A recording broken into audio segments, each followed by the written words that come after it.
Hello everybody, Boyd here with you. Well, I just wanted to make a quick little video today to help get out the word.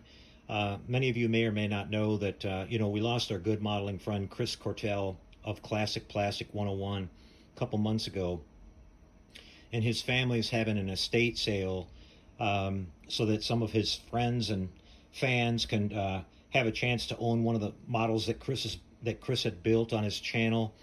And also they're selling off a lot of the kits from Chris's stash, and he had a huge stash of unbuilt model kits. And so there's a website that's been created. I'll show you that in just a second here, and I'll put a link to it down below in the comment section here and in the description of the video. Just want to say up front that all the proceeds from the sale are going to Chris's wife Renee, and that's really important. So if you're a fan of Chris and you would like to have one of his built models, I think it's really important that these all go to a good home. Chris's brother Mike is taking care of everything, so you'll be contacting him when you work through the website. I just bought this model and it came in today, and I'm really happy with it. This model has a lot of sentimental value to me. I actually helped Chris a little bit with this one when he was working on it on his YouTube channel probably a couple years ago, and we were just kind of kicking around some ideas. He did a really cool kit bash between the old Lindbergh kit, which is the front part of the cab here, and the ramp truck part, which I think was an AMT kit or something like that. And then he has a dragster that he built up here from another type of kit, and I can't recall what that was, but he did a lot of really cool custom work on this, and I'm a huge Mopar fan and Ram Chargers guy, so I was really thought this was cool, and Chris built it, and so I was really happy I had the opportunity to get it, and I wanted to make sure it wound up in a good home where it'll be taken care of, and I'll treasure this thing forever. Something to remind me about Chris, just something really special to have, knowing that he built it and everything. So the opportunity's out there, you guys. I hope you'll take advantage of it. I think it's really important that Chris's models be preserved. He was such a fine modeler. Just really impressed with the build here when I got it. Just another testament to Chris's talent. But I'll show you the website here really quick, you guys. You can see it's pretty straightforward here. You'll basically go to this page, and you start scrolling down, and you want to make sure you read these instructions that Mike's posted here about how you contact him. He has everything broken down into categories. You can see he has model cars. The built models are not listed yet, but there is you'll see in the form down below, you can send a request to Mike and inquire about a particular model, and he'll let you know whether it's going to be available. I think Renee and Mike have decided to keep a few of the models that Chris built that are sentimental to them, so that's totally understandable, but you can inquire and see if the model will be available. He's going to put the full list up here pretty soon of all the built models, but you can click on all these other categories here, and Mike is constantly updating these, and there's a huge stash of unbuilt model kits. Some of them are newer kits, and some are really rare and vintage kits. As you guys know that follow Chris, he was big time into modeling, and he had a lot of kits in his stash. And the prices are very reasonable, you guys.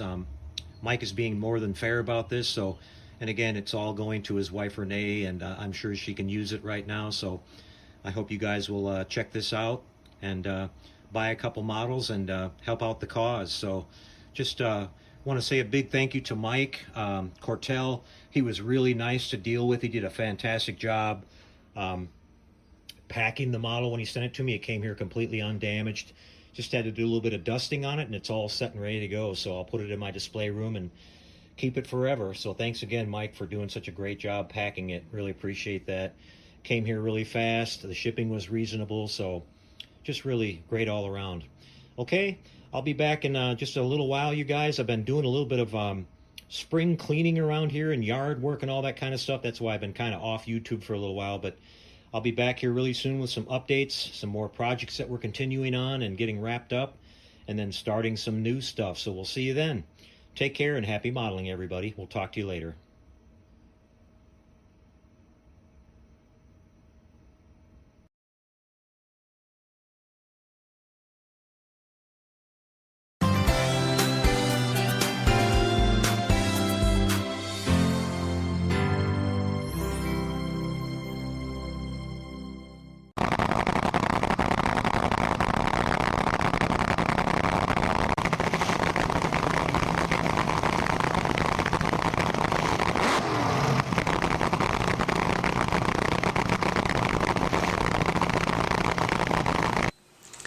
Welcome to CP 101, and this is another classic rewind.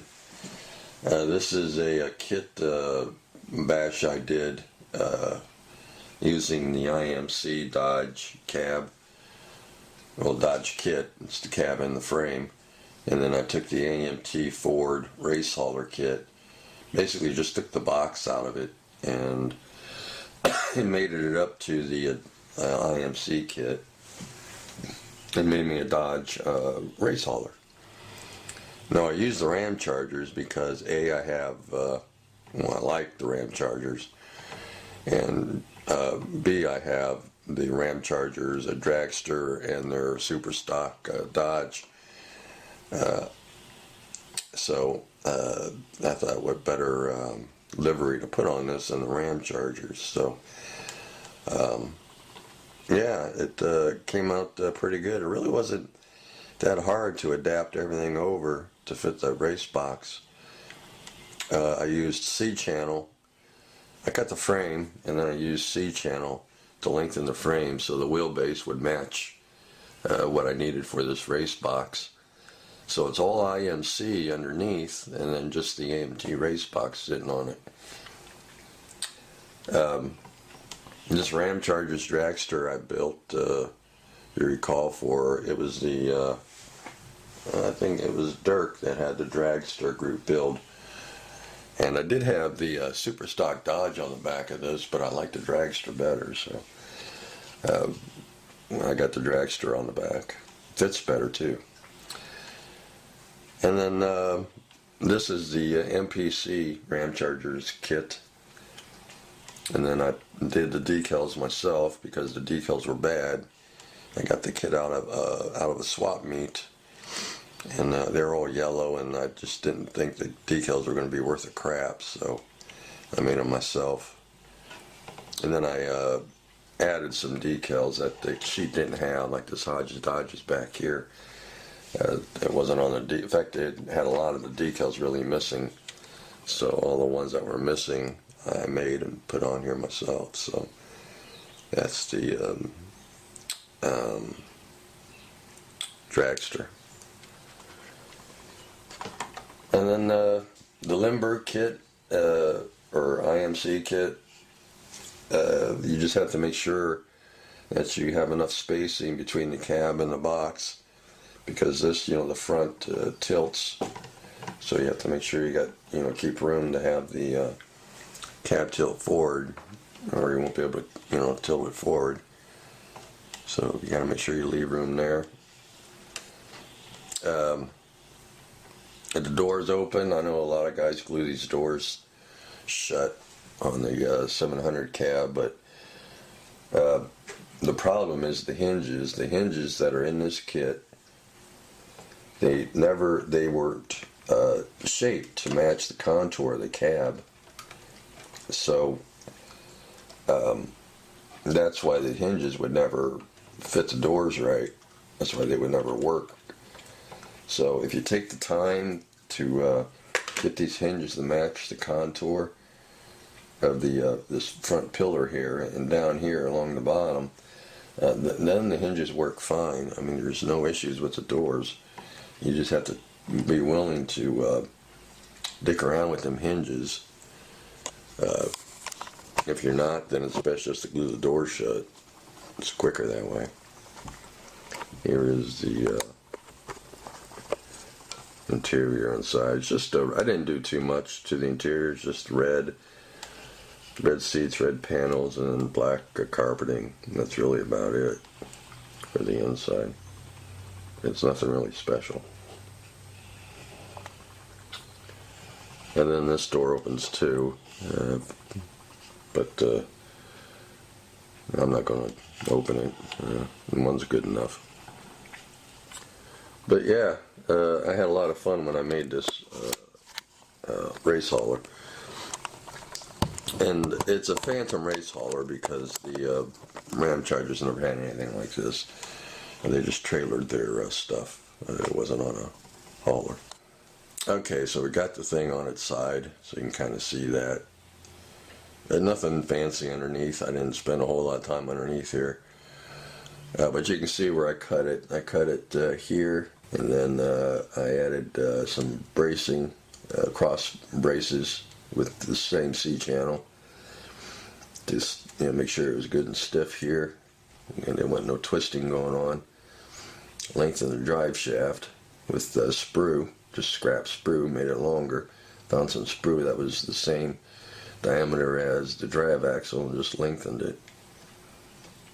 But yeah, that's really about it. Pretty simple modification to get this to fit the box. So